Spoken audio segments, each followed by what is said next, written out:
I've got Anjan Cassie, but is Cassie your last name or what is your full name? Anjan Sampath, but you can just call me Anjan Cassie. Anjan Cassie. All right. So Anjan, you've come out earlier in the year and spoke at Tag Talks in February. Had a great time there. Um, you're also part of the next Les Brown book launch in amongst the stuff that you've been teaching and training on. So you see in the description here on Facebook, we're going to talk about leadership and vision. Vision X is Anjan's company. But Anjan, I'm going to let you talk to us and tell us who you are, what you're passionate about, and then we'll just get into a great conversation. So Anjan, welcome to the call today. Thank you, Raul. Thank you for having me here. I am Anjan Cassie. I am a Gen Z, people call me as a Gen Z leadership coach. I have empowered over 100 Gen Z professionals to make them visible, credible in the workplace as short as in a short span without waiting for them for years to prove their worth. Not only does this help them make a successful career, but it also helps the employers see that they are more productive than before. All right, that's great. So, helping people become better leaders and help them become more productive in their jobs. Okay, that's great. That's right. So let's get into that. And then there was a couple other topics that I know that I liked that we kind of talked about a little bit. One of them is the 2008 crash. Some of these people may not even remember that, but some Yes. of us got hit really hard. I mean, there are a lot of us who got hit really hard during that time frame. So we could talk a little bit about that. And then AI. This is a whole nother thing. What is AI going to do? And what is happening right now that's similar to 2008? Because there are some similarities, but I think they're just not as prominent. Where before, and this is my opinion, but so we can touch on it. In 2008, the media just blasted about what was going on and everybody was losing True. everything. I mean, it was like just pounded on us how horrible it was. Where Yes. right now, with the banking and a lot of things that are happening, it's the same thing, but they're not telling us. So let's talk about that. Give me your view on that. So yeah, there are a lot of similarities, like you said, Raul. That's a very good analogy. In 2008, for whatever reason, the markets that crashed, it created a huge turmoil in every industry. So that was my first corporate job. I was just 6 months into the job, and all of a sudden, I began to see people, with 10 times more experience than me, people who mentored me on the job. Their jobs were either at risk or they were laid off, and it was a very tough situation. I still remember when my manager called me into the meeting room and he said, whatever degree, skills, and everything you came in here with does not matter now. As Mm, long as you can add value in the company, your job is safe. It changed my definition of value. See, even today, AI, it's more of technological revolution, right? It's mhm. changing the whole rules of workplace. Yes. So today, the question that's being asked is if machines can do all of it, what is that you bring to the table? Hmm. Exactly how I was asked, what value can I add at the Hmm. workplace? So Yeah. there's similarities in that. Yeah. And the only currency that can differentiate back then for me and even now is your ability to lead. Even if nobody asked you, nobody gave you a title to lead. How can you show that you are able to exhibit that leadership? And how can you impactfully communicate so people start listening to you rather Mhm. than just getting into an argument or not even giving you importance? So Yeah. those key currencies are the Wow. key thing today. This is good. It makes me think because, as you know me, I'm more in the entrepreneurial world, so I work with a lot of entrepreneurs. But it's honestly it's the same effect as far as what you're saying in regards to it doesn't matter even what you've done. Yes. Like all of your experience, all your degrees, like you mentioned, whatever you've done. We're in a new world, right? In fact, I haven't posted it yet, but just even before this call, I did a very short video saying that I've been in the speaking world in the motivational speaking world for years, and it's different now. You have to shift with what's coming, right? Correct. Over the last 3 years, I've seen a lot of people just spend a lot of money putting on these huge events. I'm talking about seven figures putting it into these events, thinking they were going to get these big returns, and they didn't get it because I know a lot of the big guys in the industry, the speaking world. And this year, I'm seeing nobody's putting them on. They're not scheduling for next year. There's only a few that are really doing it. So it's not about what you've done. It's about who are you today and what are you utilizing today. So just like what happened to you in 2008 when they said, hey, your degree doesn't matter anymore. Who are you is what they're asking, right? I've Correct. heard that same thing. I think it was Gary Vee talking about it. And he said companies are going to their employees right now and they're saying, if you don't know how, it doesn't matter what you've done or your degree. Yes. If you don't learn AI, you're done. Like you need to figure out what you're going to be doing moving forward. So people have to jump in there and learn and grow. So it's a really interesting thing too, because this is almost another subject and because this has been happening for a while. But I know probably three young men and women, right, in their early mid 20s per se, maybe the late 20s, that have master's degrees, have high degrees, and they can't Hmm. find a job for more than 20, 22 bucks an hour. So before there was a time, maybe in our day and age, I think I'm a little bit older than you, but more back in our day and age, you could take your degree and they go, oh, you got a degree? Great. You're hired. Now they're going, oh, you got Yes. a degree? So do these other 20 people. I'll give you 20 bucks an hour. And it doesn't make any sense. So who are you? I think is what you're talking about. And that includes personality, right? I mean, Yeah. you walk in there and you're decorated with all the degrees you can have, and some other guys in there and everybody likes that him or her and they're shaking their hand and they want to work with that person. That's what counts. That's the currency right now, right? Yeah, absolutely. What you said is absolutely true. These differentiating factors are the new currencies of the workplace today. Mm-hmm. All right. So what are you teaching? What are you doing with these people that are coming into your programs? So you see, most companies, what they do is they do leadership courses, workshops, and all of this, either with people who already have a title, or maybe they think, okay, there are some aspiring leaders, let's do. Okay. Mm-hmm. Now, all of that is fine. But a study shows that only 15% of such programs ever actually result in tangible actions, which means, according to McKinsey's study, there is a gap, Mm-hmm. knowing and doing. The knowing doing gap is so much that none of these are helping. Why? The Yeah. basic thing is, whenever pressure hits at the workplace, you have to make a tough call, you have to make decisions, you have to talk to a client, you have to cool down a client. All of these tough scenarios, all of the materials that you would have ever learned in this just vanish, Mm-hmm. Mm-hmm. because it's the nature of human beings. When we are under pressure, we think we will rise to our goals, Mm-hmm. but we actually fall down to a level of habits and training. Mm-hmm. Mm-hmm. That is why my Vision X, what it does is it fills that gap. It's a habitual transformation. So any Gen Z person who is part of this will be going through a habitual transformation, like a series of 6 micro habits that stack on one top of the other, Mm-hmm. such that when such situations arise, it's almost like they're referring to their muscle memory rather than just any material. So it Mm-hmm. becomes like second in nature for them to really utilize what they have learned and been trained for at the workplace, so they can have a control over the situation.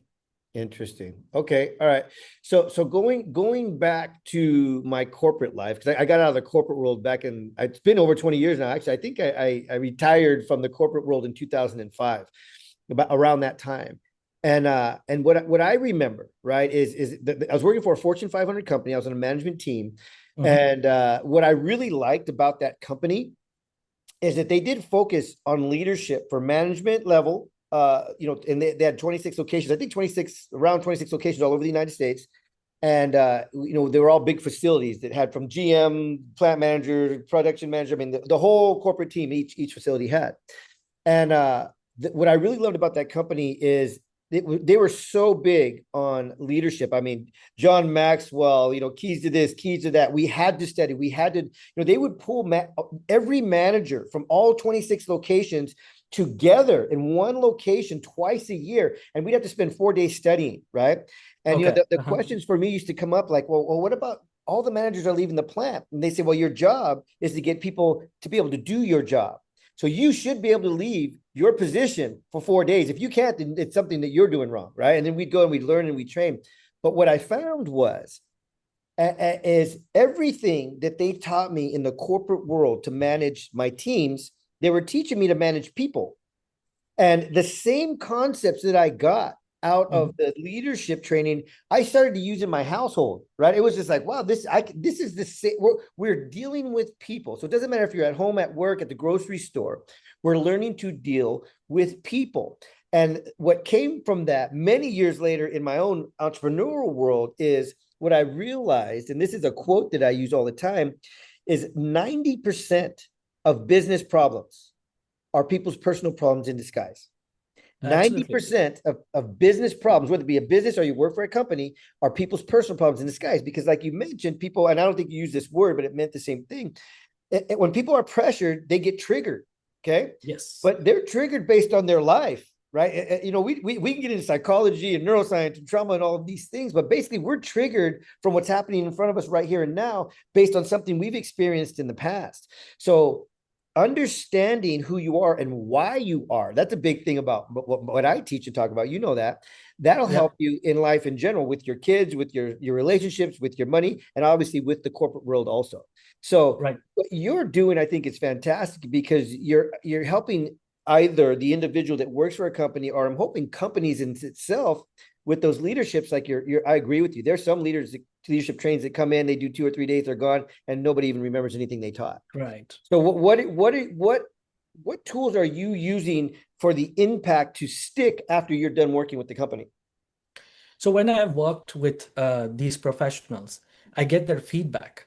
Like, for example, I was training an individual who was very shy in meetings where the person has to speak up because for them to be taken seriously, right? Mm-hmm. So he was having trouble. How do you communicate so that he doesn't come across as a dumb or inexperienced person? He's a great guy, a lot of technical skills, very good technically at the job. So when I trained him, how you come when you start the meeting and you have to convey a point, how do you come across, how do you start, how do you end? When I trained him on that and he applied it in the meetings, he began to notice that his peers began to take him seriously. They were like, okay, Mm-hmm. what's your opinion, what's your take on that? When Yeah. earlier they didn't even like bother to ask him, and he also wouldn't bother to open up. So Yeah. that shift created that trust, which is very important as the beginning in your career journey. Absolutely. So I didn't hear if you said this part or not, but did it have to do with his confidence? Yes. Okay. In Yeah. meetings especially, how do you communicate? Because Yeah. everybody would know technical stuff, but Yeah. how do you communicate it so that it makes an impact and people are like, oh yeah, this person has a point. Yeah, yeah. No, I like it. In the coaching world per se, when I talk to people or when I'm coaching somebody and I'm listening to them, I said, "Tell me your story. Tell me what you're doing, whatever it is."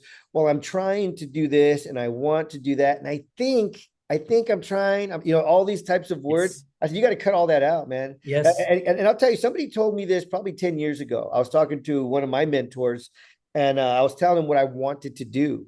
And he looked at me, he goes, "Raul." And I said, "What?" He's like, "What are you doing?" And I said, "What do you mean? I told you." He said, "No, you told me what you want to do." He said, "What are you doing?" He said, Yeah. "People don't want to know what you're going to do." People don't know what you're going to do or what you think. They want to know what Yes. you're doing. And you have to say it like you're confident and you're on fire about it and it's happening. Not, "I think I'm going to try this or I want to do that." You got to be confident. And when you're confident, people see that, they sense it. And that's like what you just said. They started asking him Ex- questions. Exactly. The way I train is to first be curious about the problem you're trying to solve. Mm-hmm. And once you know your problem, try to find out how you can apply your skill set with that and Mm-hmm. then communicate it. Not only you acknowledge the problem, you're also telling how you are contributing by using your skill set to solve the problem. So Yeah. you kind of knock two birds at once. So you know what you're doing and people take you seriously. Yeah, that's good. That's good. Confidence is a big thing, and a lot of us, depending on our upbringing, is we get beat up around our confidence, and we know things. Let me just speak for me. Everything I'm saying right now, I remember in the corporate world and being grown up and getting into jobs and everything else. But when I was younger, I always thought that everybody knew what I knew or more, Mhm. right? Mhm. So when I would be at a table, and I don't care if it was my friends or in business, and people would be talking about things, I'd get an idea or think about to say something, and I'd be like, "Yeah, they already know that. Like, why say it? They already know it." But as soon as, like, when you talk this guy, as soon as I started to speak up, people were like, "What? Oh, wow, we didn't think about that, right?" And it was like, "What?" And I was like, "Wow, I actually know things that people don't understand." And Right. to this day, sometimes I don't say things, and then I'll start talking, and people are like, "Oh my God, that's so impactful. Yeah, I didn't think about that." So being confident that what you have is wisdom, right? Based on your life, your business, whatever it is that you've been doing, that you have wisdom. And it doesn't matter the degree, going back to that. It doesn't matter if they're the president, CEO of the company, and you just started. You're going to Correct. know some things that everybody doesn't know everything. And be Correct. confident that the things you do know are valuable. And that's even why they hired you, honestly. So if they brought Correct. you on because they think you have something and then you sit there quiet, they're going, what's going on? I thought this guy was was a skyrocket. Or this woman was a bullet train. Right. So confidence is key. It really is a big deal. Hmm. Hmm. True. All right. So let's see here. We still got some time here, my friend. Let's see. Let me see what other thing. What about AI? Let's talk a little bit about AI. In today's AI world, as you can see, most of our jobs are being replaced by machines, or people are being asked to say, okay, now you interact with machines, right? Mhm, So what is happening is all the hierarchies that we know are kind of broken. Like earlier, it used to be like a vertical hierarchy, like a structured authority. You report to this person, you report to that person. So we had those hierarchies, mhm, but everything is being rewritten now. It's no more about leadership being vertical. It's almost like leadership being viral. mhm, Everybody needs to know, everybody needs to exhibit. It's come to that point where earlier it used to be like a centralized leadership. Now it's distributed credibility. mhm, How can you come to a point where you can show that credibility? It's changing the landscape in a way that anybody who just enters into the workplace, it's no more, your skills that matter. Are you able to navigate this quickly as possible so people can say, oh, you know what? His skills are replaceable, but these soft skills that he has, they mhm. cannot be. So I need to have this person. Yeah, yeah, So it's yeah. really becoming a more, I would say, visible thing and a differentiating factor for many people these days, especially if you want to like retain your job or Mhm, expand your influence in the job and mhm. role. I think this conversation and what you're talking about right now is probably for the job world more important than any conversation because I am not a fear monger. I don't there's so much stuff out there. Oh, we should be frightened. We should be this. We should be that. And there's all this fear mongering out there. And Mhm. I'm not that in any way, right? I believe in creating my own economy, be creating our own economy and getting things done that we need to get done and That's good. having that drive and energy and personality that will also help you in a job. For if they're letting a bunch of people go, you're the one who's going to stay, right? Now, with Yes. that said, the reason I said I wasn't a fear monger, but I wanted to mention we're in the holiday season right now. We just started. Right now, usually, Mhm. regularly for 20, 30 years, UPS, Amazon's, FedEx, these companies are usually hiring by the thousands right now because they Mhm. just need extra people to help them get these packages delivered. Correct. It's 100% opposite right now. They are laying off in this season, literally over 100,000 people between them. They're laying them off. And I was like, what is going on? That we're talking about the economy in the very beginning. And I'm like, what is going on that UPS, Amazon, FedEx, that these companies can let go thousands of people during this time, right? Think about Mhm. it. These are billion-dollar companies they're huge companies. They have trends. They know what's happening and what's going to happen. Mhm. So if you look at that, you got to go, okay, the AI is one part of it. I believe it's a big part of it. So they can't let everybody go, but they can let it go of the people who don't have the, let's call it charisma that we're talking about here. Yeah. That don't have the, hey, that this guy, this gal, they get things done, right? And without those other five people around them, they'll still do it because they'll utilize the AI tool and replace the other four, and they can do ones that can handle it. But if you're Absolutely. that person, and I say this respectfully, if you're that person that I saw a few months ago outside of Amazon complaining about everything about your job, you're the one who's gone because they don't need, literally, they don't need that or you anymore. If you want your job, and I'm not saying become a slave in any way either. I mean, I believe in fair wages. I believe in being fair, treated right at work and all that type of thing. But you better have a personality, my friend. You better be able to get your job done and more, right? And there's nothing wrong with that. Like going back to when I grew up, when I grew up, you can Mhm. start out sweeping the floor. And if you worked your butt off, you can grow all the way to management just by being a hard worker. Nowadays, it's not so much like that. So Not. it might be going back to the old times of put the time in, right? Pay your dues and watch yourself grow. It is like I give this famous quote, my own quote. In the age of artificial intelligence, authentic influence is the key. Mm. Authentic AI influence is the replaced key. by AI. That's the Yes. key these days. Yeah, yeah. You know what? I like that. I'm going to use that. Authentic influence is the key. And I mean, just break that down. And just being a real person, being truthful of who you are, it matters. It's funny because, like I was just talking about earlier, I don't know how old you are, Engine, but I believe I'm at least 5 to 10 years older than you. But growing up, like I was saying, you could just be a hard worker and be able to Yep. grow in any company. Say, see, man, this person works, right? And they get you to the next level. But also, with that said, being authentic and just being who you are, I found myself in that mode lately. Like, if I'm meeting somebody, whether I'm going to buy something from them or they want to buy something from me, whatever it is, I'm done with the game. Right. Here's who this basically, right. I say this to myself, and this is not what I say in the meetings, but what I'm saying is I am who I am. You either like me or you don't. Right. Because Yep. if I fake it and then we end up working together and then you find out the real me, then you may not like the real me. So just be you from the beginning. Be authentic, be who you are, let them know, and just watch what happens, because not everything is for me, not everything is for you, not everything is for you, whoever's watching this, right? Yep. But authentic, would you say authentic influence, is that what you said? Influence. Yes. Authentic influence, I think, is how the job world is going to keep their jobs right now. Because I'm telling you, in these couple of companies I've mentioned, and do the research, right? I always say I do my own research on anything that I'm doing. Do the research on how many layoffs have happened just in the last 60 days Yeah. in the nation. In the Yep. last 60 It's days, it's very over tough. 100,000. Okay, It's very tough. and it's all levels. In fact, there's a lot of CEO level, because all the admin from the laborer of whatever company, from the laborer to CEO, right now, what AI is eliminating is the office. Is the it's the stuff that before we got on this call. Check this out. This is kind of off track. We got a few more minutes here, but I got a phone call, right, and I answered the Mhm. phone, and I swear I thought it was a person. It was an AI. It was a bot. Mhm. I thought it was a person for the first 2 or 3 minutes. The reason, how I figured out that it wasn't, because there's still a little bit of glitch in there.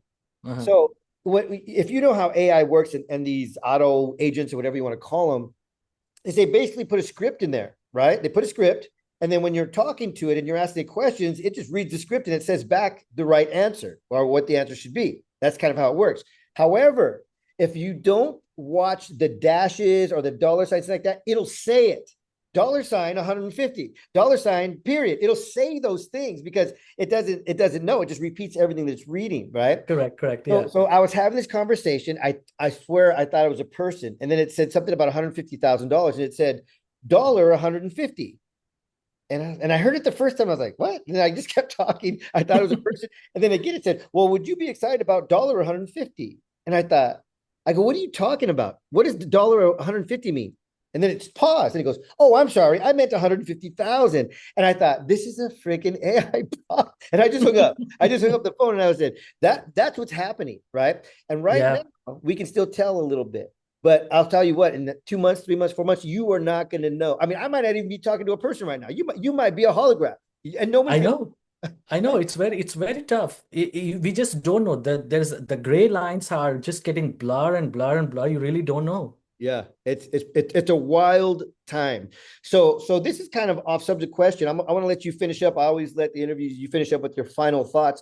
So I'll ask you a question. Give me your final thoughts, and then we can wrap up. But what do you think is the most important thing for employees right now, from all levels, right, from all the management level up, all levels, in regards to it's not about if jobs are going to be lost. They are being Hmm. lost. People are Hmm. losing their jobs right now. How does somebody keep their job?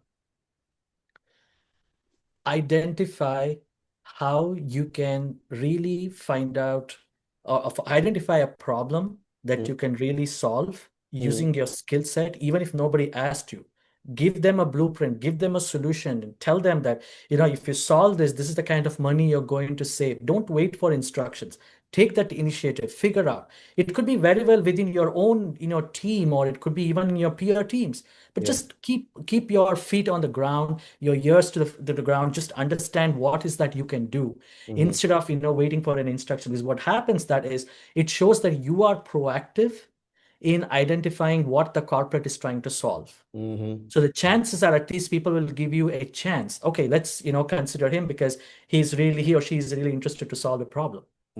Got it. No, that's good. I'll give you one example too. When I was in the corporate world, I kind of touched on it, but I started out in that company as a supervisor.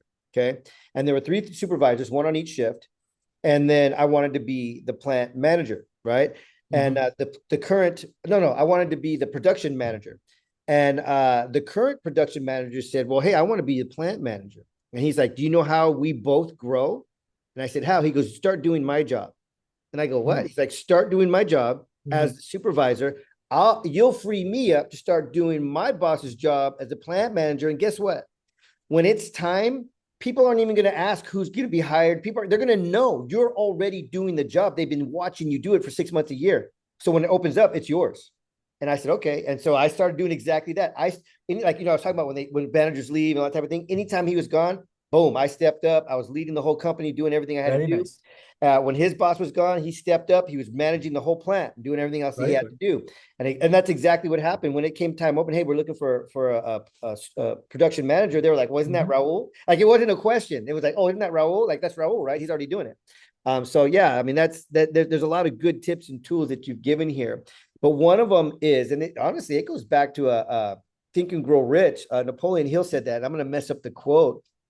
Maybe it wasn't Napoleon Hill. They basically said, "Do more than you're paid to do, and then it'll come." Right? That's Yep. a paraphrase of what he said. Yes. So yeah, and right now with AI and everything that's going on, I think that's key. And I would say, adding John Maxwell's quote, his famous quote, connect to the problem at your workplace. If Mm. you cannot connect to that, people won't connect with you. There you go. All right. Connect with the problem at your workplace, right? Really think Yep. about what that means, because that takes action, right? It Yep. takes stepping out of your comfort zone, and it may take doing things outside of your job description, but that's what we're talking about. That's how you're going to stay. That's how you're Yes. going to stay. And they're not going to just say, "Well, that's the complainer. Get him out of here, or get her out of here," right? Yeah. All right, Anjan, do me a favor, send me, I think you did. You sent me a barcode with some of your stuff on it, so I'll post that. This will be on YouTube for anybody watching. If you want to get in contact with Anjan, you can reach him out. You can reach out to him. Also, if you're watching this on my Instagram, the whole thing will be on, because I'm going to put 3 little clips. The whole thing will be on YouTube. You can click on that. You can find out. And if you want to talk more about how to keep your job and how to be that person, reach out to Anjan. And he's also coming out February 21st. I think we got that locked in. So Yes. be aware that our February 21st event is coming up. You're welcome to come out as an attendee. I think I have maybe 1 or 2 spots for trainers, but we can talk about that